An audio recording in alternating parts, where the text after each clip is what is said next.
Hey there, Banditos. Welcome to the latest episode of the Dollar Bin Bandits. I'm Joe Marcello. I'm Mike Farah. And no, you're not seeing things. The two of us are here together bringing you another amazing episode.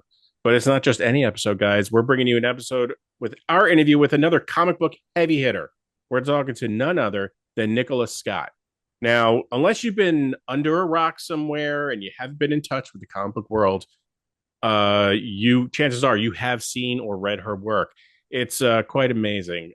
Nicola has done probably the penultimate Wonder Woman work, at least in my standards, because it is just she had an amazing run on it, and it set the tone for Wonder Woman for the next few years. And you saw a lot of her influence in the movie. Yeah, she told us that Wonder Woman is obviously one of her favorite characters, and so she was very excited to work on her at a few different points in her career, including Historia, which she is now the third of the three artists that we've had on that work. Kelly Sue, call us. We want to have you as well. But also Birds of Prey, Secret Six, Earth 2, her own co-created series Black Magick with Greg Rucka, her frequent collaborator. And we even get into those super cool Through the Ages covers where she has these characters in, all of their different or most of their different costumes, which are just phenomenal. I love looking at those. So without further ado, this is Nicola Scott. Again, thank you so much for joining us. We are, to say that we're excited was an understatement because your work is amazing. And, as we're certainly going to get into it, but, Mike and I are fathers of two daughters. And, your work on Wonder Woman is just amazing. And Thank you. I've, tried to get my daughter into comics and I've shown her your work and she is, she's amazed by it. So that's my little spiel to start off. But the way we start off with all of our guests is to start way at the beginning. And we ask how you Sure. first discovered comics. I discovered superheroes before I knew comics were a thing. And it was because of Linda Carter. She was my very first superhero. I think that's why Wonder Woman kind of imprinted herself so significantly on me. I remember seeing an episode of the show when I was like 4 or 5, and it just blowing my hair off. I couldn't believe what I was watching. And that sort of led into like the Super Friends cartoon and then Batman reruns and eventually the Superman films. And so that was my sort of introduction to the characters. And very occasionally I would come across a comic book in the newsstands that had characters on it that I recognized, like Superman, Batman, and Wonder Woman. And on sort of cursory glance, I didn't understand them because they were so different from the film and TV shows that I knew the characters from. And so I was kind of resistant to the idea of comics for a really long time. I come from a big family of girls. No one was into nerd stuff like I was into nerd stuff.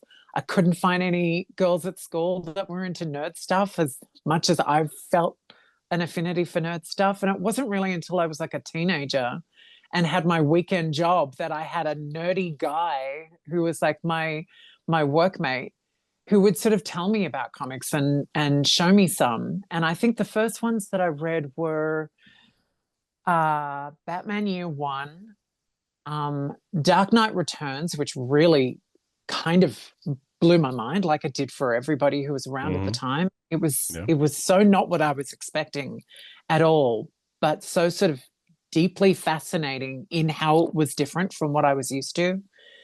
And it was not that long before George Perez's Wonder Woman relaunch started. And so I sort of read a bit of that and I found it fascinating and intriguing in a way that it was sort of bringing together quite a lot of disparate interests of mine into one character that was a character that I just couldn't quit. I sort of tried to grow up and grow out of some of the things that I was interested in, but Wonder Woman just used to stick around in my head. I used to draw her nonstop. And when I was sort of introduced to comics, it didn't really occur to me that that was a career that I might have. It was just sort of like a thing that was happening somewhere else. And it was for other people. And it was just a vague sort of curiosity for me. And I started my training. I went to a performing arts high school and I started my training as an actor. And that's kind of where my career trajectory, that's kind of where I was steering myself. And I went to a great acting school when I left high school. And I spent the 90s kind of auditioning for everything that was happening in Australia and getting nothing of any interest. And by the time I was sort of nearing my late 20s, I was just burnt out on the audition process, and actors themselves I can find a bit exhausting, which is a shocking thing to say. But, you know, it was like when we were doing the work, I loved it. And when we were hustling, I couldn't stand it.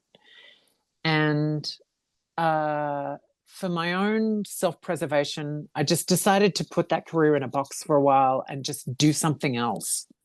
And as a sort of person that's sort of grown up in a creative household and sort of incidentally learning a lot of creative skills, I've always thought of myself as a bit of a jack of all trades kind of person. You know, it's like, give me a power tool or a paintbrush or a pencil or a sewing machine, and I feel pretty good to go on the basics of pretty much anything. And sort of confident to, you know, bullshit my way into, oh, sorry, can I swear? Yeah, sure. Hey. Bullshit my way into, you know, working it out. I feel like I can just sort of work it out. And so it was like, okay, I can do whatever, you know, other creative things. I know I'm not going to have an office job, so what else can I do? Because at the moment I'm waiting on tables like every unemployed actor is doing. What else can I do? And I sort of really explored the sort of career options that I could see around me from other creative people in my life. And none of it kind of rang true for me. And I sort of genuinely explored this kind of passively, but also pointedly for about 18 months. And one morning I just changed the question in my head from what can I do to what do I want to do? And straight away I was like, man, I wish someone would just pay me to draw Wonder Woman. And that was immediately followed by, oh my God, that's a real job that someone somewhere in the world has right now because she comes from comic books, which was, you know, a revelation to me sort of in my probably late teens or early 20s that the comics were the source material, not the TV shows. And that just was like immediately like, that's exactly what I'm going to do. I'm going to do that. I'm going to do that right now. And that was a Sunday morning while I was having breakfast. And within 20 minutes, I was in a comic book store, which I had not frequented terribly much at all. I think I'd maybe ventured past comic book stores occasionally and just sort of thought, oh, yeah, there are superheroes in there, but I don't understand anything else about it other than there are superheroes and there are too many that I don't know for it to feel like a place where I will understand what the culture is. But this day I was like, bugger it, I'm just going straight on in. This is what I'm going to do. I better learn from the ground up what it means, what it is, you know, what it is that I've just decided that I'm going to do, with no sort of history of reading books, with no friends who were into comics, with no sort of contact with the industry. You know, there was very little in the way of conventions in Australia at the time. There was like tiny little conference rooms with maybe 50 people, and I certainly didn't know about those. But that day I just bought a whole lot of comics and eventually started chatting to the guy who managed the place, and he was my sort of first port of call, where I was just like, I'm going to ask some really dumb questions because I don't know anything. Please humor me. And within 4.5 years of that day, I had a monthly job at DC Comics. So the whole time you were, auditioning, were you still drawing and trying to refine your work at all, or did you Not completely put really. that on? Okay. Yeah, like I was, absolutely that kid that, like I reckon every artist in comics was that kid that was always getting in trouble for drawing in the margins of their work, drawing in the textbooks, not doing the work because I was too busy drawing. But when I left high school, I just didn't draw that much anymore. I just stopped, I was too busy being a girl about town. Um, uh, and the only time that I really sort of sat down and drew anything was when I was on the phone. This is back in landline days, pre cell phone, certainly pre everybody having one. Um, we'd make fun of the dudes at the bar with the brick phones. Like, how embarrassing was that? But back in the day when you had a landline, you'd sort of sit at the phone with a pen and a paper just in case you had to leave a message for somebody. But I would just immediately start drawing faces. I'd always draw women's faces. And the last thing I would do every single time throughout my 20s was whack a Wonder Woman tiara on it at the end and call it done.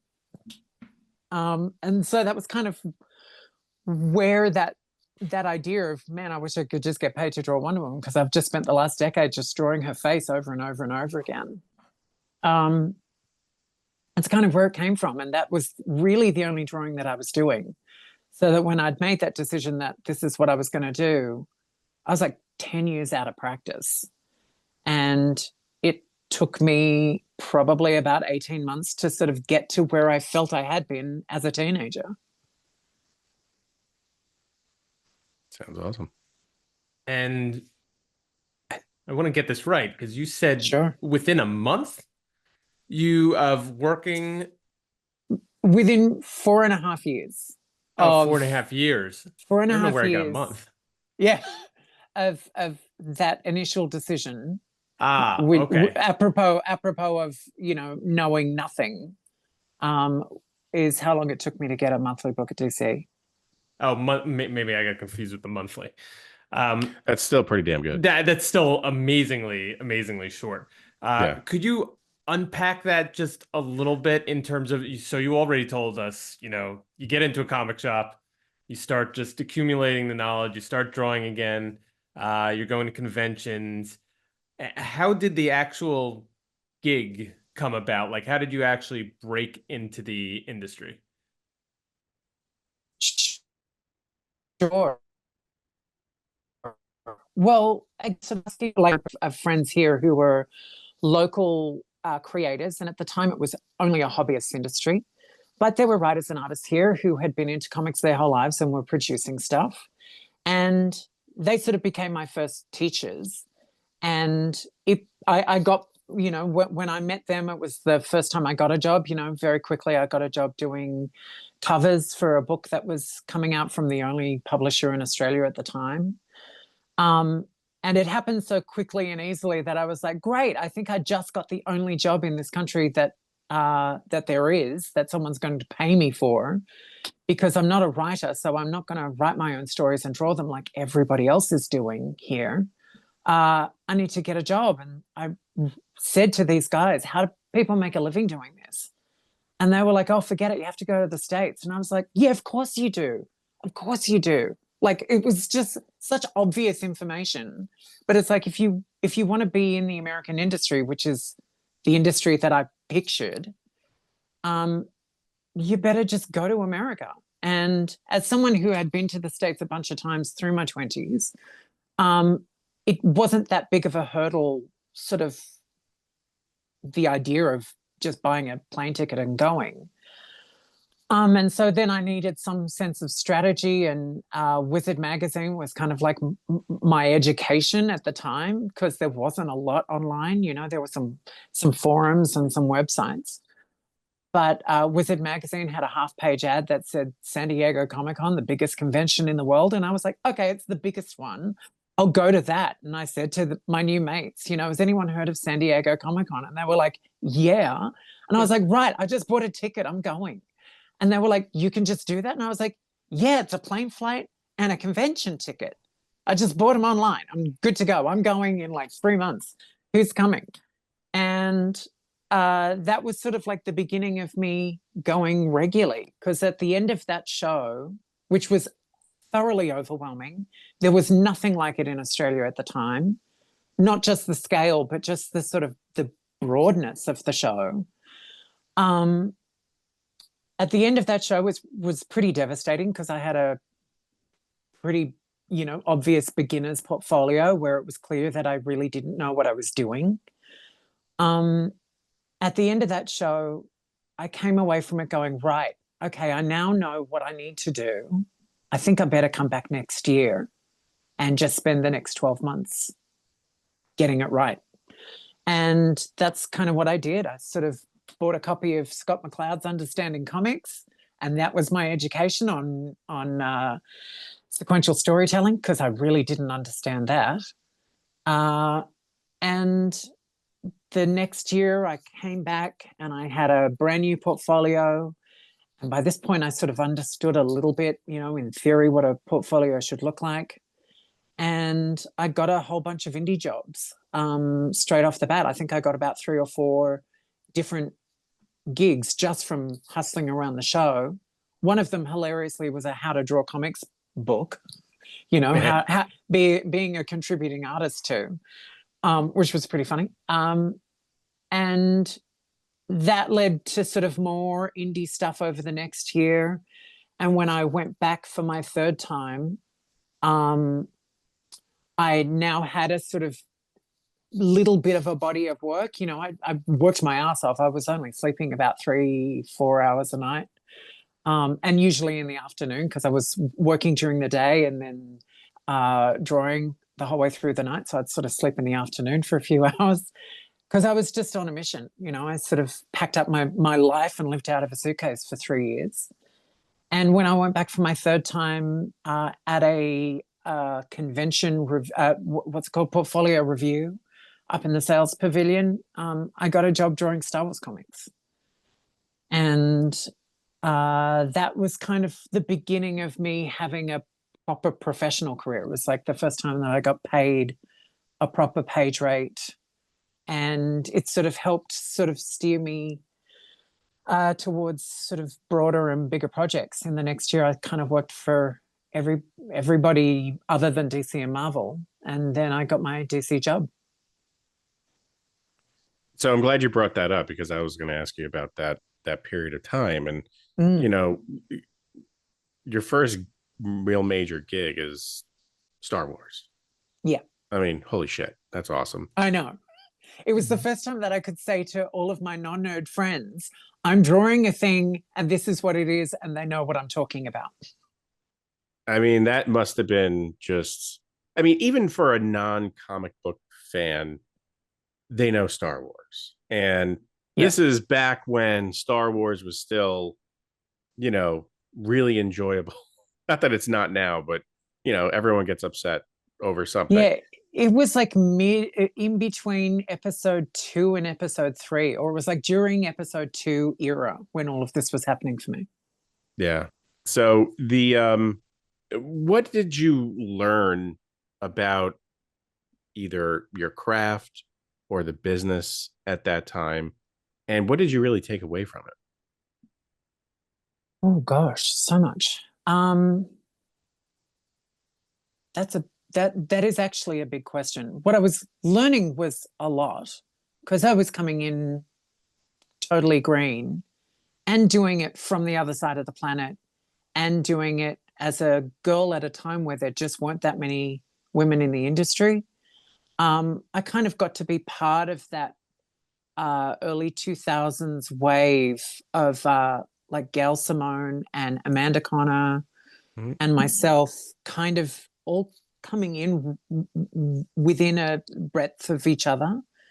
And that sort of that era that was pre-social media, but there was online communities, and there was such a sort of real excitement and welcoming that there were sort of female creators that were interested in working in mainstream. And the readership seemed really enthused by the idea, which was really encouraging. I was sort of very lucky to sort of come in on that wave of goodwill. But certainly for me as a professional, kind of the things that I was learning was, I really didn't have any idea, this vague idea of I want to get paid to draw Wonder Woman is quite specific, but when you don't actually know what any of that means, I figured my first thought was that I would be like a cover artist. And as soon as I started properly paying attention to people who were making a living as cover artists, I was like, oh shit, I can't do that. I'm not Adam Hughes. I'm not that good. I'm not that smart. That's just not what I've built for. And there seems to be a real limit to the people who can just make a living doing those things. It seems like the real work is in the storytelling, the interiors. Oh shit, I'm going to have to, learn how to draw cars and buildings and everything that isn't superheroes. That sounds like a drag. And actually what I've discovered in the process of learning all of this is that the storytelling is my favorite thing to do. The incidental stuff, the stuff that's in between the action, like the action's great fun, but give me a giant vista to draw and I'm super happy now. Give me an incidental moment between a couple of characters, that is not a superheroic moment, despite, whether or not they're in costume. I love those moments. And so what I've found that I'm pulling from is a lot of my theater training. Who knew? I get to act out all of these characters. I literally read through the script a few times and I find myself performing the roles and trying to sort of find the subtexts and the motivations and, what is there that isn't in the script that can sort of, as best as I can, in terms of facilitating the intention of the writer, which I think is the primary part of the job. What can I do to sort of enrich that storytelling as much as possible without distracting from the story that the writer is telling? How can I make it as interesting as possible? And that goes back to all of my theater training, where it's like I now know how to block a scene with a bunch of characters. So I've been working on team books mostly, most of my 20 plus years at DC.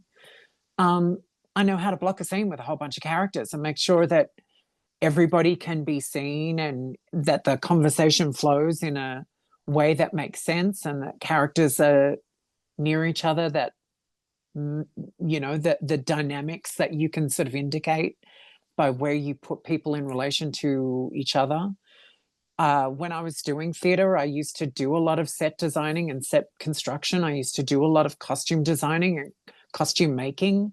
And so all of those skills come in. Like I know what a garment looks like. I know what a set looks like. I know how to fill a space and it not look like, someone's living room looks like a football stadium with a sofa in it. Making these sort of more intimate spaces feel intimate and human, has come from all of this sort of theater training that I had no idea that I would find myself applying, but has absolutely been a big part of the job that I get the most out of. That's awesome. That's quite you took quite a bit away from that. I mean, just an amazing, body of work, and you jump in at, one of the best, I will say one of the biggest at the time. So that's pretty damn impressive. Yeah. Thanks. So after Star Wars, I hesitate to almost make light of it on the way to Birds of Prey, but you bopped around and did a few things with Peter David, who's one of my favorite writers. But you eventually landed with Birds of Prey, your first monthly book with Gail Simone. Yeah. What was that like doing as compared to the work that had come before? So getting on a monthly book, like what is that process like? How did you have to maybe shift a little bit of what you were doing to, I guess, structure it around being a ongoing kind of monthly book that you wanted to develop? Sure. Look, that was a very heightened period of time, because up until Birds of Prey, I had only drawn 2 issues in a row at most. That was it. You know, I was sort of doing 2 issues of this, 1 issue of that, 2 issues of this. And on my way to San Diego that year, my agenda for that year, my mission for that year was to try and get something that was 4 to 6 issues just to test whether or not I can do it. Because it really, you know, I knew that there was an endurance required, and I'd just never been tested before. And I really wanted to see if I could do it. So what I was really hoping for was 4 issues of anything, minimum, you know, preferably 6, hopefully 6. I just want to see if I can do 6 issues in a row and not burn out. And that show it wasn't a dud, but it wasn't sort of like I was getting sort of interest, but nothing that was kind of jumping out at me. And I'd been very lucky at the show in previous years in that I had got work, like just being there on the floor and showing my portfolio around. People had said, you know, here's a job for you, kind of thing. And that's kind of that immediate response was something that I was sort of hoping for. And Sunday afternoon was rolling around. And I was like, well, I'm going to go home and hopefully some of these nibbles turn into something significant. And as I'm about to exit the building, Gail Simone came running up to me and said, Nicola, I think there's going to be an opening on Birds of Prey. You should go and speak to the editor. And she told me who the editor was. It was Mike Carlin at the time. And I'd never met Mike. I'd sort of met a lot of DC editors by this point, and a number of DC writers like Gail, like Greg Rucka, like Mike Andreyko at the time, like Jeff Johns. They'd seen my work and they'd sort of brought me up in their meetings with their editorial. And editorial were just sort of like, oh, we'll see. She's still a bit green. We'll see, give it a bit more time. And Mike Carlin was just an editor that I'd never met before. I'd sort of heard of his name. I knew that he worked on a whole bunch of books, but we'd never met. And so Sunday afternoon, I'm like, oh God, okay, turn myself around, head back into the building. And she's like, that's him there. And so I went up and introduced myself, and he was like, yeah, I know who you are. And I was like, ooh, that can be a double-edged sword. It's great, but also if you're feeling annoyed by the fact that you've been hassled by writers to employ me, then that might not work in my favor.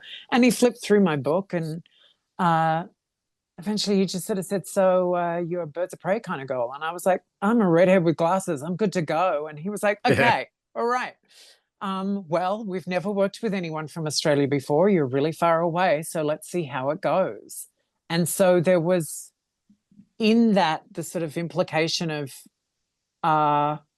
this is a testing ground for you, for us, to see if we can make this work.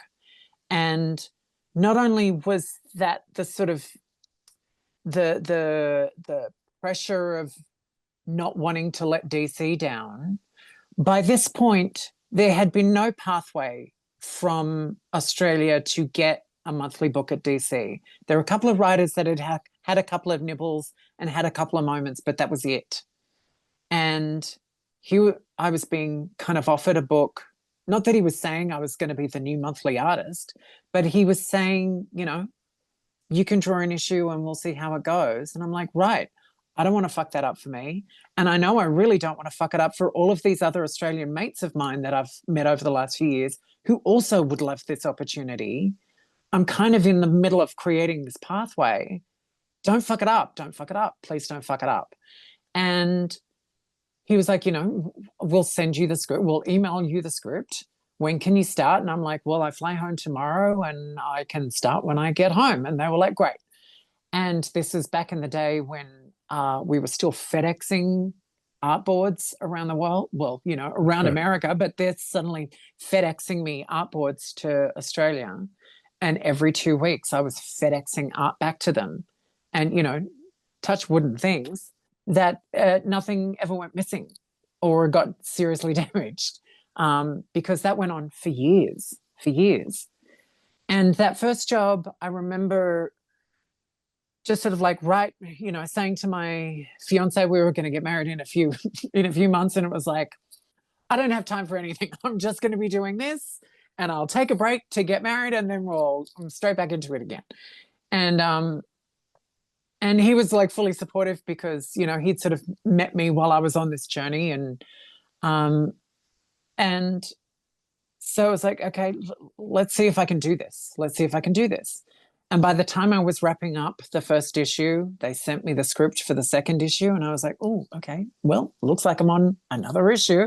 This is great. I'll just shut up and do the work. And hopefully they won't they won't see that I'm just been here for a while. I just need to not rock the boat. And that just sort of kept going and going. And then I was doing the next arc of Birds of Prey, and that ended up being Gail's last arc of Birds of Prey. And so I was then the artist that was staying on while a new writer was being shepherded in. And in fact, we went through quite a few writers while I stayed on Birds of Prey, because I was there for like 2.5 years. And when I was on my way back to San Diego the next year after getting the job, Mike said to me, we're going to try and lock you down for an exclusive contract.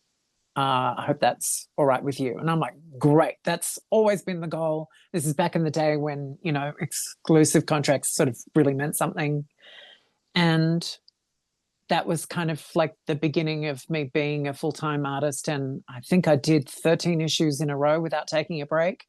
And I was like, right, okay, I'm exhausted, but I have proven to myself that I can do more than 2 issues in a row. I'd say so.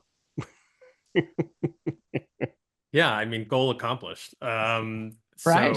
So that's great. I mean, you must have been sort of ticking off like, all of these comic book goals and feeling really good about yourself, even though you're staying up all night and skipping honeymoons and other things like that. It was definitely one of those things where it's like, I'm not celebrating until, and like, you never end up celebrating because you're always too busy. But even when we got back and my husband was sort of saying to people, Nicola just got a job at DC. I'm like, shh. We don't know if this is a real thing. And I don't know if it's going to continue to be a real thing. I have to earn it. I have to continue to earn it, because like in every creative industry, like in almost every business, where there isn't significant job security, getting the job is half the job. You've then got to keep the job. Mm-hmm. And in a sort of high turnover creative industry like comics, because the turnover, it is a real churn, burnout is real. And, I've seen artists come and go and writers come and go because burnout is a legit thing. And I've sort of spent the first 10 years kind of working my ass off and not really taking much in the way of breaks. And now I've sort of learned how to hold back on sometimes and say no to jobs and be sort of give myself the grace of recovery. Like after Historia, I went straight into Titans, even though I knew I was burnt out. And I was saying to editorial, you better give me a lot of time per issue because I'm really burnt out. And they were incredibly accommodating. And by the time I finished my agreed on amount of issues for Titans, I was like, I just need to take months off. And I spent about 18 months just feeling burnt out. I was just working on a a book that had an incredibly long schedule, because it's not coming out until, I don't know, October or something, that I was working on in December and January. And it's just a single issue story. And it was like, great, I don't feel like I need to rush this. And about halfway through, I could feel my energy coming back and my focus coming back and my creativity coming back. And it was like, wow, that took 18 months. But, 18 months at the end of 20 something years of hustle isn't too bad. And, I'm in my 50s now. So it's like, take a break, lady. Yeah. You got plenty. Come on, 50s? 50 is the new 21. Right. Well, that's what they tell me. So we're going to have to jump around because you have such an extensive career. And I hate to sort of skip over Secret Six, but I did want to get to your unlocking of your prime driver goal, which was working on Wonder Woman. Yeah. Your first crack at the character, and you can correct me if I'm wrong, I think came through the Blackest Night miniseries with Greg Rucka. My favorite, by the way. I love Blackest Night. I'm going to gush for a second. Yeah. Sorry, Mike. Didn't mean to be that guy, but I love Blackest Night. And I adore your Wonder Woman series in that. Oh, thank you so much.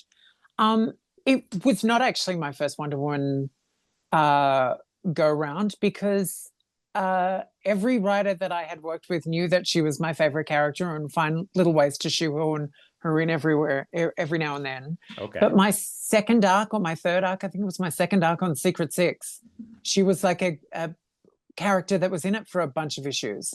Like the Secret Six fought Wonder Woman and absolutely fucking lost. And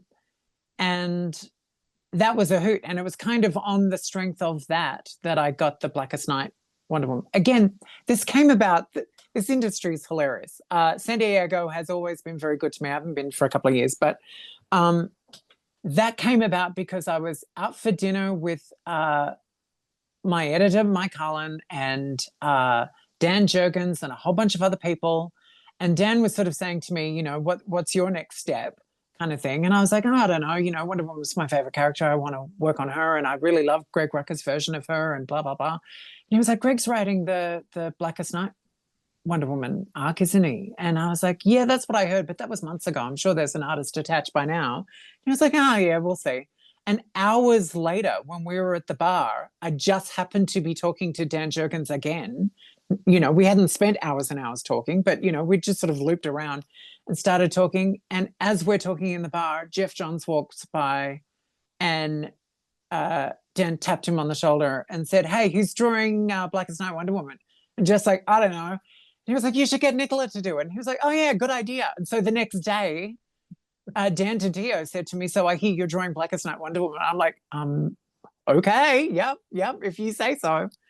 And that's kind of how that job came about. And once I wrapped on that, I was meant to go back to Secret Six, but Gail was wrapping up her Wonder Woman arc and she'd wanted to do some Wonder Woman with me. And so I ended up doing her last story arc. I only did a couple of issues because it was right at a time where we were going through a sort of family thing. My mum was passing away. So I sort of had to take some time off.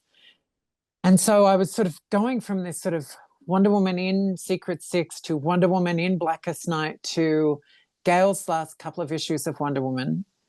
And on the strength of all of that, I got an email from Dan DiDio saying, the new run of Wonder Woman that's coming up, we'd really love to offer you the job on that. And I was like, wow, new ongoing artist with the new writer on that. And from what I had understood from sort of gossip behind the scenes was that it was either going to be Greg Rucka returning or it was going to be, what's his name? Oh, Jesus, why am I forgetting his name? He's like the most famous writer in the business. Ended up doing Earth One with Yannick Paquette. Why am I forgetting his name? Anyway. Oh, not J. Michael Straczynski. No, Straczynski was what I was offered, and it was unexpected. And I read the brief, and I felt like his take on the character wasn't at all my understanding of the character, and it was such a bummer to sort of be offered your favorite character, and it is a total sort of sidebar version. And it's like I feel like the things that I've got to bring to the character isn't actually what's being asked for. And so I passed on that job, and that freaked me out because here was I finally being offered my dream job, but it just didn't feel right. And that was a bit scary. And I needed to sort of word my email back to Didio to sort of frame it as a thank you very much, but I don't think this is the right time. And sort of during the whole process of my career, what I had always said in any interview or, when anyone asks, what's your dream job? It had always been Wonder Woman. But the longer I'd been in the business and the more people that I knew and the more experience that I got, that dream scenario answer had refined itself down to I want to work on a Wonder Woman origin story with Greg Rucka, and just knew that that was so deeply unlikely to ever happen because by this time Greg had sort of had his fill of DC for a while and was kind of leaving the company and burning his bridges on his way out the door. And so it was just a sort of fantasy that became a reality very all of a sudden when we were offered Wonder Woman for Rebirth. Grant Morrison was the name we were Grant searching Morrison, for. Jesus Christ. How do I not have that? I was like, on what? top of my It's list? got to be one. Okay. Yeah. Jesus, how embarrassing. Sorry, Grant. Yeah, I wasn't a fan of his Green Lantern either. So I wanted to ask, so your next gig after I guess it was after this whole period was you worked on Teen Titans and Superman with George Perez, and then JSA Earth 2. Yeah. Did you prefer to work on team books over like solo, or kind of the mix of the two? The upside of a team book is that you get the variety. You get to draw a lot of different characters, and that sort of that variation in body language and body types and the sort of acting that you can do between characters is sort of more sophisticated when they're characters that are around each other all the time. That I kind of really loved. And it is also a thing that when you're in the business and you can manage a team book, DC just keeps giving you team books because it's not something that everyone can do. Because it's a particularly heavy workload, because you're just sort of, even when I was working on Titans with Tom Taylor, he would sort of write scenes where I knew the whole cast was there, but only a couple of people were talking. And I'd be like, yeah, but the whole cast is in the room. I've got to keep showing them, even if they're not saying anything. And he kept saying to me, I'm trying to make this job easy for you because I know you're burnt out. It's just these two people talking. And I'm like, yeah, but they're in a room where everybody else is. So I have to keep showing that they're there. I don't want to sort of, that's to me, it's bad visual storytelling when you just sort of forget someone's there when they're actually meant to be in the room. Just because they don't have a line of dialogue doesn't mean they're not reacting to a thing that's being said.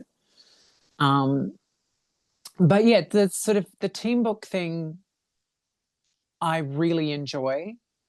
I love the respite of a single character every now and then when I get to draw one, even though they're surrounded by extras.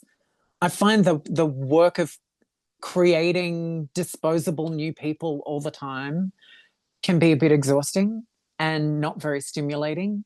Where sort of getting to deep dive on a group of characters, you get to sort of really fall in love with them. because you're spending so much time with them and you're sort of having to understand all of their motivations. You know, no one is there to facilitate someone else's story. They're all there together having their own story. And that's, to me, what makes an ensemble book the most interesting thing to do. It's just quite a bit of extra work. Did you have a good time doing Earth 2? Because I loved doing Earth 2. It was, as a fan, it was a great series. I really enjoyed it. I mean, I found myself really caring about these characters, and that, you know, they weren't, you know, they're kind of like the same characters we've had over the years, but not, you know, and new histories, new, you know, backgrounds. And I found them to be quite a bit more compelling and interesting than what's, you know, than the usual. And it seemed like, you know, you could tell as you're reading it, like it must have been an absolute like joy to work on.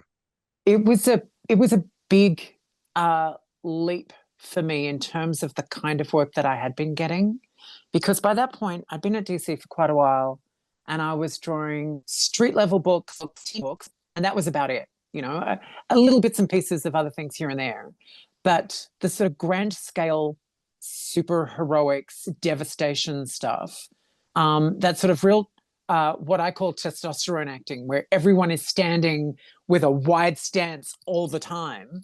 I hadn't really done anything like that before. It just seemed that I would never be offered something like that. And in fact, when I was offered Earth 2, it was like 6 months before I started, and it was called JSA, and it was going to be a 60s era set book.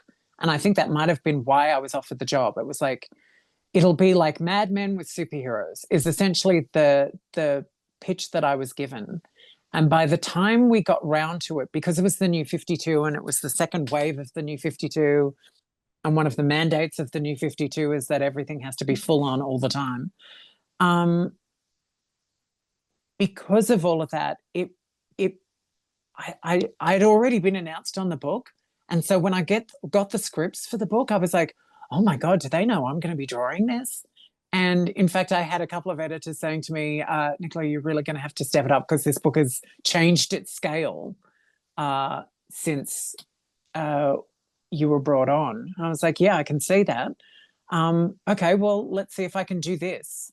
And it needed to, certainly at the very beginning, it needed to relate to what Jim Lee was doing in Justice League. It was like, here's the Earth 2 Justice League, and in the first issue, we're going to kill them. But they're essentially having the same fight that was happening in the first arc of the primary Justice League book. And so there's all, you know, Jim's crazy style, which is, you know, full of detail and full of grit and full of texture and all this kind of stuff. It's like I have to essentially match that. And no pressure. No pressure. But because it was this sort of first time I was getting to do this kind of energetic, action-y book that was full of dudes, you know, there were a couple of chicks in there, but it was a boy book, you know. To me, it was like a real sort of testosterone-y man book. And getting the chance to sort of draw something like that, it was, you know, like I had felt when I was trying to get something that was more than 2 issues. It was like, I want to see if I can do this. Let's see if I can do this. And it did sort of like, I was sort of submitting layouts in advance, which I had never done before. But I was, you know, partly because with editorial, I was just like, you're going to have to keep an eye on me to make sure that I amp it up a bit. And for the most part, I was doing just fine. But occasionally they'd say, okay, that pose can be a bit more actiony. I'm like, right, okay, I get that. That makes sense to me. And so I was working, it was really only on the first arc, I think, with an editor who I just adored. And we had a great working dynamic. And, you know, James, who can be a little curmudgeon-y, was like a great sort of collaborator. You know, he and I were very on board in the same way with what we were sort of the direction that we wanted to take the book and how everything was going. And it was a thrill to work on that book. I think I was on that for about 2.5 years too. And it was kind of fun that when James left and Tom Taylor came on, this was like Tom moving from digital first, which he'd been doing for quite a while, and to great success with Injustice and such, which was a book that was never meant to be of significance. It was really just a tie-in book, and Tom turned it into this incredibly popular riot fest. It was amazing. But this was his first time sort of moving into the main office doing print first books, and he was kind of thrown in the deep end. And it was kind of fun for, because Tom and I are mates, for us to sort of like, to be there to sort of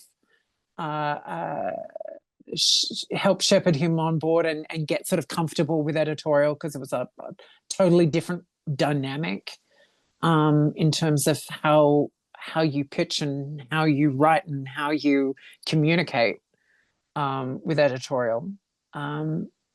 It was kind of great fun to be there while he was sort of launching his career into the mainstream. I wanted to take a left turn as you did in your career when you took on Black Magick and create your own series from Greg Rucka. How did that come about, and what intrigued you about that particular story and world that made you want to, take a break from the larger, more mainstream comic book world? Well, Greg and I had met very early on in my career, and he tried to get me on his original Wonder Woman run at some point. And it hadn't happened. And so we'd sort of been building a bit of a friendship and acquaintanceship. And he liked my work. I liked his work. I'd read his work before I'd met him and loved it. And when he left the company, he was sort of quite actively trying to woo me away. And I was like, I'm not ready yet. I haven't been at DC long enough. And I know he had a tough time there, but I felt like I'd been treated really well. I had great relationships with editorial, and I know sort of amongst my peers, I was having a pretty smooth sail about it all. And so I wasn't ready to leave. But he was sort of starting a whole bunch of creator-owned projects. Or developing them at least. And again, one time in San Diego, we were sitting around at the bar, and he sort of told me a couple of these ideas that he was developing. One of them ended up being Lazarus. One of them ended up being Veil, maybe. And one of them was Black Magick. And he just sort of pitched this idea of a witch who daylights as a cop. And that instantly hit a chord with me, because I have loved witches like I've loved Wonder Woman. They've always been a sort of fascination of mine. I remember sort of working out in my head that of the sort of the esoteric genres like vampires and werewolves and Frankenstein monsters and witches and such. Witches are like the only thing that are real. Like, people are actually sort of practice witchcraft, and that it is more of a tradition and a practice than it is bewitched. And that sort of reality of it all and the history of it all felt very intriguing to me. So I had always loved witches. And so when he just sort of said a witch who happens to daylight as a homicide detective, I was like, yep, that, tell me more about that. And he told me the beginning of the story, he told me the end of the story, and he told me the sort of the moment in the middle, not the specificity of the moment, but just sort of the idea of what happens in the middle that gets us from that point to that point. And I was just like, I'm all in. I want to do that, but I'm not ready yet. Give me a couple of years. And eventually I just sort of said, okay, I can see in about 9 months' time, I think I'm going to be wrapping up on Earth 2, and I think that will be a comfortable time for me to step back from DC. By that time, I would have been there for nearly a decade. Time to step back and do something else, because I feel like Earth 2 was such a sort of big achievement for me in terms of the kinds of work that I'm going to get at DC, and the audience that I was getting at DC, and the sales that we were getting on Earth 2, that it was like, okay, this I feel like I've only got lateral moves. The only thing that is bigger to me than this book would be Justice League, and I don't think they're about to give me Justice League. In fact, I'm too exhausted from doing Earth 2 that I don't want to be launching into Justice League. I feel like it's only lateral moves. Let's go and do something else while I've got this sort of personal momentum. And so Greg and I just started talking about it in more detail over that sort of 9-month period. And I sort of booked myself in to have some just creative time once I wrapped on Earth 2, because by that point, all I'd been doing for 15 years was penciling. And all of my other sort of artistic skills hadn't been developed because I just wasn't using them. And, as a creator in book, I knew I wanted to have a bit more control over the art. I bought a whole lot of different art materials to play with and just sort of, see if I could find a look that felt right for the book. And after doing lots of experimenting and playing around for a few months, I kind of landed on this painted look, which was kind of shooting myself in the foot, because I knew it was going to be more work than anything else that I was exploring. But it was so satisfying to do, and the look of it felt so right for the book, that I was like, okay, I'm just going to have to suck it up and say to Greg, this is what I think the book should look like, but it's going to play with our schedule, because I can't do this like I could do a regular monthly. And he was like, that's fine. We can work out our own schedule. We got to sort of, Greg is like one of the most collaborative writers that I've ever worked with. And he and I sort of really built this world from the ground up. And that has been sort of, to this day, like, we're still producing Black Magick. We're just not doing it at any speed, because we've got to pay the bills, and producing Black Magick doesn't pay that much. Owning Black Magick has done us pretty well, but producing more issues, it's kind of an investment in our own time. And while it is actually my favorite thing to do work-wise, I can't afford to be doing it nonstop at the moment. But we're sort of about halfway through the story that we're trying to tell, and we've got a bit more in the can, but I don't know when it's going to be coming out, because we just need a bit more of a block of time to finish it up, get more happening and get some more momentum on it. But hopefully soon. So I want to ask, yeah, love your style. Thanks. Where do you pull from? What is your inspiration? And, what research do you do to create that visual tone? All over. I've got a pretty sort of hungry eye for visual stimulation, visual sort of textures and finishes and the shapes of things and the silhouettes of things. And so I'm getting inspired by pretty much everything I'm looking at all the time.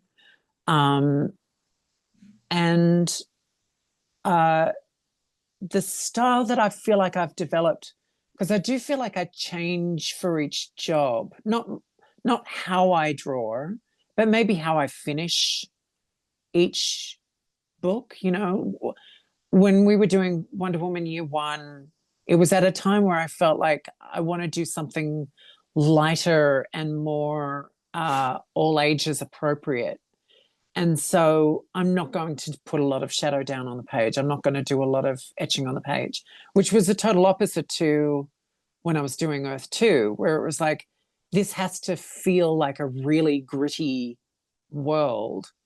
And I have to give it loads of weight and loads of importance. So I'm going to just texturize the fuck out of everything and put heavy shadows everywhere and, you know, crosshatch the shit out of everything and blah, blah, blah. Which was very different to Black Magick, which is like, I want it to be softer and a bit more sort of film noir and a bit sort of mistier. So I'm going to paint it in ink wash. Each new project, I feel like I have to sort of rethink how I'm going to approach the finishes, even though pretty much every version of Wonder Woman I've ever done, whether she's, you know, a Black Lantern or it's Year One or it's Historia, she always looks the same. It's always the same face. It's almost always the same body. The costume will be different, but how I finish the art is different from project to project. And for me, that really comes from, again, what is the writer's intent with the story? Like, what is the story that they're trying to tell? What can I do to sort of enrich that intention? And then when it comes to research, because I like my environments to look pretty dense and real and layered and substantial, I find myself doing loads of research. In Earth 2, there's a couple of double-page spreads inside the Tower of Fate. So the Flash and Dr. Fate 2B, Khalid, have made their way into the tower. And because I had talked about what this Tower of Fate should look like, that it still had that sort of Escher-esque-ness, but because it's sort of out of time and space, I was like, I would like it to have every kind of ancient architectural reference in it, because it is in all of play all the time. I just did a deep dive into ancient architecture from pretty much all over the world, trying to find sort of interesting shapes and statues and architectural details and this, that, and the other, so that I could sort of densely populate this magical space and make it feel as big and overwhelming and endless as we're sort of implying that it is. You know, if you can make that implication tangible by drawing it, by sort of giving it some substance, that makes it more magical for the readers. And so, you know, I would deep dive into all that sort of architectural reference. I found a sort of an artistic rendering of a Tower of Babylon kind of thing, which had these sort of stacks of, it's like sort of stories on a building, except they all seem to be a little bit different on the way up the building. And I was like, that's what the Tower of Fate needs to look like, except bigger and taller and crazier than that. But then, you know, when I'm doing Black Magick and we're in a lot of domestic spaces, especially our lead character, Rowan's domestic space, she has this sort of old family home, which is, you know, there's very little in the way of new furniture in there. In fact, everything's probably inherited. And there's possibly pieces in there that she bought in past lives that are favorites of hers. And so everything in there is sort of old and beautiful, but a bit ratty. That came about, that sort of depth of design came about because I was kind of making bigger and exaggerating my childhood home. You know, we grew up in a big Victorian, and my mother was an artist, my grandmother was an artist, and somewhere back in our family history, there was some family money, but, you know, there was certainly none by the time we were rolling around. So we had this sort of rambling house full of old shit that was kind of beautiful in its sort of decrepitness. And I was like, that's what the house should look like. And so I was really just sort of pulling from my memory of like pieces of furniture or paintings on the wall that I knew we had. And one of my sort of favorite sort of little loves is looking at a piece of art that has a piece of art in it. So an artist is having to sort of render someone else's art style inside their art. And in fact, there are some artists that sort of do these sort of still lives of living rooms or wherever, and it's all sort of art on the walls. And here's all, you know, they're sort of doing all these miniature artworks in frames on a wall in a painting. And I love that kind of idea. And so populating this house with sort of these sort of generations worth of accumulation meant that I got this sort of opportunity to do exactly that. And so a number of the paintings that are on the walls in Rowan's house in the pictures that I'm drawing are paintings that my mum painted or my grandmother painted or that we had on the walls when we were growing up. And that sort of that research comes from just sort of going through old family photos or just my memory of a thing. And then there are sort of other spaces like Titan's Tower. I didn't design the outside of Titan's Tower for the Titans run that I just did with Tom, but the sort of the primary living area, the sort of kitchen living room area that we spend a fair amount of time in, I kind of needed to make the layout for that and it be accessible for other artists who would do spin-off stories or, you know, whoever was coming after me in the art. So I sort of literally did an architectural diagram of the layout of that floor of the building so that people could sort of see how these spaces related to each other.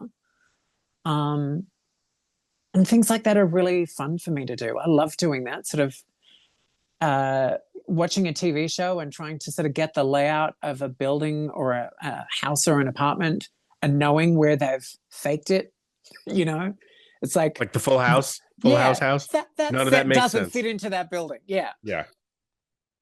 You know, I love shit like that. That's sort of fascinating to me. So sort of creating the design of a house on the outside and then going, right, now I've got to, so what's off that, you know, that I know what the outside looks like. So how do I populate the inside with the walls and, you know, what is the structure here? That kind of stuff and that consistency, especially if you're sort of repeating a space over and over again. I love that kind of consistency, even though it's a drag to do. I still love it, and it makes for a sort of more real and engaging, enriching experience for the readers because they start to get a sense of the house as well, or the spaces. Very interesting. Mike's on mute. Sorry about that. I'm curious, based on that answer, to talk about Historia, which you've mentioned a number of times. I'm very excited because you are the third of the three artists that we've interviewed. We've had Gene on a couple times, and our episode with Phil will come out shortly. What was that like being? I'm particularly interested in the order of the artists. So you were third of three. So in many ways, Phil is kind of establishing a lot of the designs and templates, and Gene is, you know, taking it through the middle chapter, and you're concluding. Was that in your mind as you were working on it? You know, sort of continuity and taking it through to its conclusion? Oh my God, 100%. And did you have, you know, we were trying to keep consistent with what came before, or were you also looking at, you know, with this design eye of, you know, keeping things making sense towards the conclusion? Both. Certainly when the book was announced that Kelly Sue and Phil Jimenez were going to be doing this series, I was thrilled because it's Phil coming back to Wonder Woman, and I know what his love and his history with the character is. And so I knew it would be amazing. You know, this is Phil coming back to a character that he loves. Of course, he wants it to be the best thing he's ever done. I know it's going to be extraordinary. And Kelly Sue sort of tackling the concept of the Amazons, I thought would be thrilling. And so I was just very happy to be a reader of this series. But then I got an email from editorial asking if I was available and interested to do volume 2, that Phil wasn't going to continue after volume 1, and would I be interested in doing volume 2? And at the time, I didn't have the availability. Scheduling just wasn't going to work out. And I was kind of relieved because it was like taking a job that I was really, a project that I was really interested in being a reader of, and sort of suddenly having to be behind the scenes of. It's a totally different experience. And also, most importantly, I was like, I don't want to follow Phil. Are you fucking kidding me? I don't want to follow Phil. Phil is going to be doing the most extraordinary work of his life. That just sounds like a suicide mission. I don't want to be doing that to myself. Holy shit, no. And so I said no because scheduling didn't work out, and I felt like, oh my God, I've dodged a bullet there. You know, but isn't that interesting that Phil's just doing the first issue? Oh my God, I bet he's really going for it. And as it turned out, you know, I had sort of conversations with Phil and knew that he was like absolutely burning himself out on how much he was investing in this project. And I was like, okay, totally makes sense that he's not doing, you know, volumes 2 and 3 as well.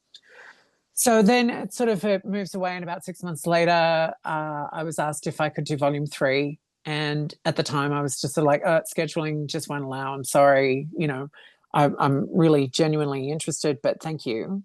And they were like, okay, don't worry about it. And about 6 months after that, they came back to me and said, look, we know you're probably going to say no, but just on the off chance, how's your schedule looking? And at the time I was like working on something, but I knew when the end of it was. It was like in about 6 months' time. And I was like, well, look, this is what I'm working on now, but come August, I'll be free. So if it can wait until August, I can do it. And they were like, great, that's actually perfect timing, because Gene Hara is doing volume 2, and this is where he's up to. So, you know, 6 months will give him time to finish, and time for Kelly Sue to sort of move on to the next volume. And I was like, great, so I can do it. And that's interesting because Gene Hara and Phil Jimenez are so different in terms of their style, their storytelling style, their finishing style. Everything about their styles is so different that I was like, oh, okay. I feel like the halfway point between Phil and Gene is naturally where I sit, because Phil is sort of like the inheritor of George Perez's mantle. My joke has always been that Phil is George Perez's second generation, and I'm Phil's understudy. So whenever they need to do a George-related something or other, they go to Phil, and if Phil can't do it, they come to me. You know, Gene's style was sort of his style is sort of more open and less sort of fiddly and detaily and such. And I felt like somewhere in the middle is where I sit kind of naturally. And as it turns out, because I got to read all of the first script and I got to read all of the second script, it was clear to me that volume 1 was almost all God space stuff, and then the beginning of Hippolyta's story. And it's very grand scale, God space, no borders, overwhelming, completely different kind of story. And Gene's volume is almost all Earth base. And it's a really human story of Hippolyta's journey to sort of catch up with the Amazons, and in the process kind of creating her own tribe. And so I kind of knew that not only is my style sort of like a natural in between for them, but as a third act for those 2 volumes, my issue is probably going to be a mix of both. And I feel like a mix of both is, again, where I sit quite comfortably, you know, that I will be doing some God space stuff, probably quite a bit more God space stuff than Jean was doing.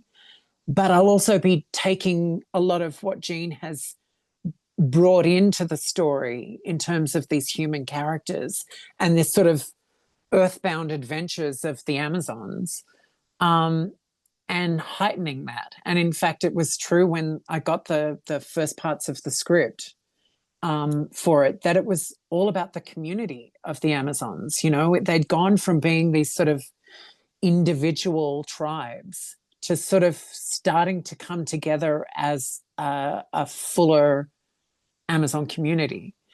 And so absolutely, I'm like, I've got all of Phil's extraordinarily detailed designs for the goddess-born Amazons, all of his art from volume 1 with all the god designs and such. And then I had Jean's designs, which were sort of like, here are some of the Earth characters. Here's Jean's interpretation of Phil's designs and how that had evolved. And I was like, right, somewhere in the middle, I'm going to try and work my way into, you know, my version of Hippolyta always looks like my version of Hippolyta, but she's got to have elements of Phil's and she's got to have elements of Jean's. And so I'll find my way into those bits and pieces, find my interpretation of Jean's new characters, find my interpretation of Phil's original characters. Jean had, in fact, established only, I think, in like a couple of panels, a couple of domestic spaces, like this sort of these temple ruins that he had used for where the 7th tribe, the sort of human tribe that Hippolyta had gathered around her. There were just a couple of panels where you could see some bits and pieces, but I was going to be spending a whole volume here and in fact introducing more characters into it because all of the other goddess-born Amazons were going to join the ranks here. This was going to be ground zero for the battles that they were about to face. So I need to take those elements and relate them to a bigger space. So I made a point of making one of my early panels where it's Hippolyta and one of the Amazon queens watching the sunrise. It's like, okay, I'm going to draw them on a cliff and I'm going to make sure that we can see the lay of the land. So we can see where the water is. We can see where that original sort of temple ruin is. We can see where that other little building is that Jean put into like one panel and sort of show how these spaces relate to each other. I want to show the field of battle so that when we finally get there at the end of the issue, where everything's turning to shit and it's all happening, that the reader has a sense of the lay of the land. So that kind of stuff is really fascinating to me. It's like sort of, you know, creating the architecture, the interior of a building and making sure that the designs make sense in relation to each other, that they're not just a bunch of disparate spaces. That this piece of land that the Amazons have sort of settled in show the areas that Jean has already shown, but relate them to each other. And that is in itself some hard work, but it's also the kind of thing that I find fascinating to do and exciting to do. And in fact, in my volume after the first battle, they have a few deaths. And so we have a funeral rites. And even though there's a couple of details written into the script about, you know, what's happening with the coins and that they set to look like, because all of the Amazons are gathered around. You know, this is the 30 named and fully designed Amazons that Phil created, plus the dozens and dozens and dozens of human Amazons that Jean has created simply but implied the rest. The point of this volume was the community of the Amazons instead of just being these individual tribes and this sort of mission that they thought that they needed to attack all these dudes and save women. This is actually all of those women coming together. So I need to keep showing over and over again how many people are in this community, and that this community is a functioning sort of space where everyone has something to do and everyone is contributing and everyone is doing their job, regardless of how old they are or what their skill set might be. Everyone's doing something. You know, the day after the funeral, a couple of theater kids are putting on a play, because it's like, you know, we're about to go back to battle again, but you know, what are we living for if not for something other than survival? Here's some art. And that seems sort of like a really beautiful insight into this culture that the Amazons have the potential to be if they're not fighting all the time. Before we go, I want to ask you one more question about specifically the series of covers of the characters through the ages that you did. Absolutely love and adore those.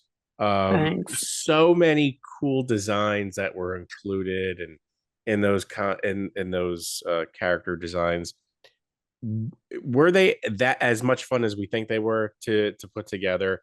And 100%. It just seemed like it was so cool. And I gotta say, one of the funnier ones, if it was meant to be, was Nightwing looking over his shoulder.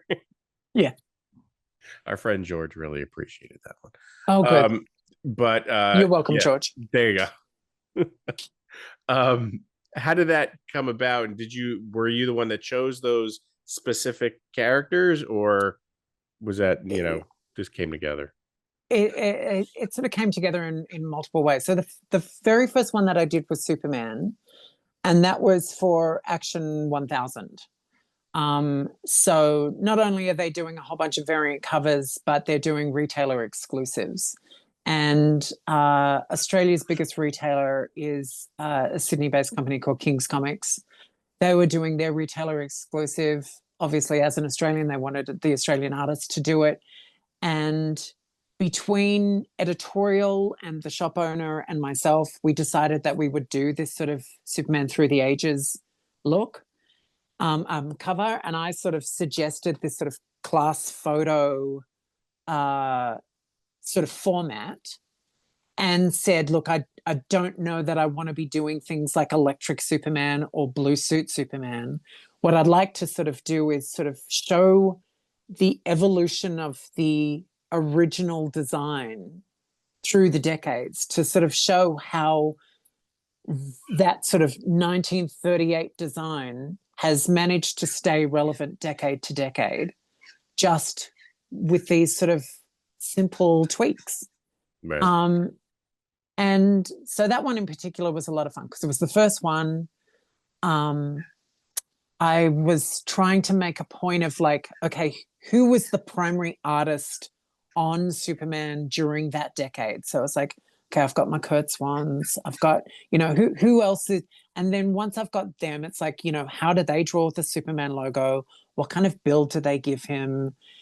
Who might be the actor or model that they modeled their Superman after? Because I wanted it to sort of feel really grounded and not be just sort of flat comic booky. I'm sort of approaching it with my own art style, but being influenced by the art style of all of these different artists over the decades. And then needing to sort of provide references for Annette Kwok, who was going to be coloring it. It was like, you know, this is the kind of blue that this decade was using. This is the kind of, you know, this is who I think this artist might have used as a reference in terms of, you know, a personality that was around at the time, and sort of, you know, providing her with those references as well. And so that was a lot of fun. And because of the sort of interest and success of that cover, when Detective was rolling around the next year, They asked me to do the same thing with Batman. Obviously, don't need to do the same thing with the faces, but getting the specificity of the proportions of things, the particular kinds of lines, the particular kinds of logos that they went through the decades. That was a lot of fun. And then obviously Wonder Woman's 75th anniversary or 75th anniversary. I can't remember where we were up to. But sort of whatever the reason was, they wanted me to do one for Wonder Woman as well. And I'm like, great, I'm definitely doing that. And then just for fun, because I was selling these at conventions as well, prints of these covers at conventions. I was like, I'm just going to do a Dick Grayson one just for my own amusement. And I did that, and it ended up and has continued to be, because I did it, I don't know, 7 or 8 years ago now. It was a while ago.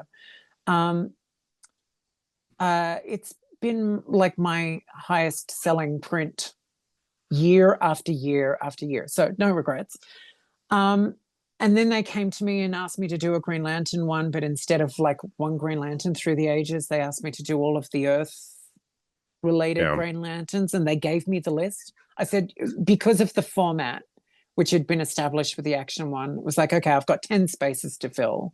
This tends to be how I'm filling them, like with the original design, and then the 40s and the 50s, the 60s, 70s, 80s, 90s, and then sort of the modern era where, you know, probably including the New 52 version, probably including the Earth 2 version, just for my own ego, because I got to design those ones, or whatever. But the Green Lantern one was the first one that was a sort of deviation in having multiple characters. And then that was kind of it for a while, and people would ask me about doing more characters all the time, but it was like, you know, if I get time to do them, but I don't often have time to do commissions or things for fun, I'll do them. But if DC asks me to do more, then I'll do more. And when they were sort of starting up the Artist Spotlight initiative last year, a couple of years ago, can't remember when it came out now, they came to me and said, okay, we'd love to give you September as a month to do all of these covers. Here is our budget for how many covers we'd like you to do. I think it was 8 more. And they ended up buying the Nightwing one from me. And we negotiated a list. So definitely on the list was Harley Quinn. Definitely on the list was Flash. Definitely on the list was Aquaman. And then they definitely wanted a Zatanna, which was a curiosity to me.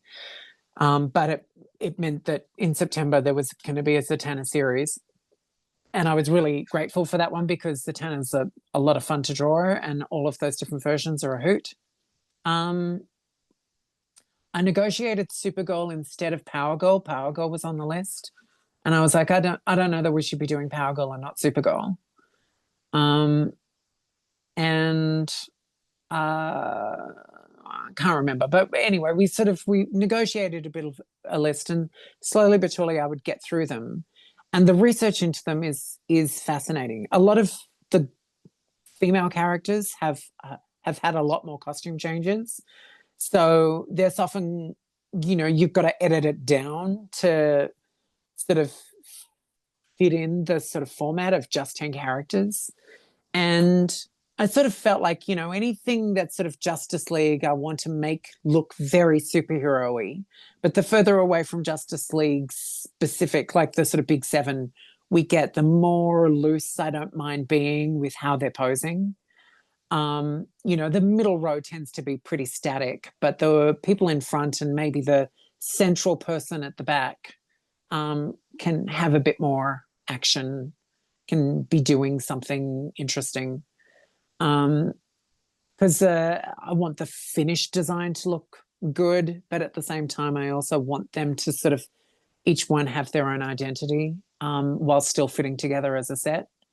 And yeah, the research for that was great fun. Just sort of Googling Flash 60s, you know, and looking for consistencies trying to sort of work out who I felt, what was the best representation that I could use for that particular slot. And Flash was a fun one because that I negotiated with, didn't negotiate, I just sort of pitched the idea at editorial of, instead of just one Flash through the ages, it was like, we've got 3 solid generations of Flash here.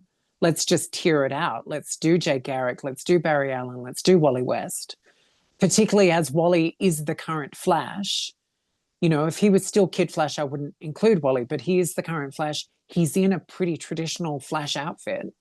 He can be front and center, having the primary spot, and it be appropriate.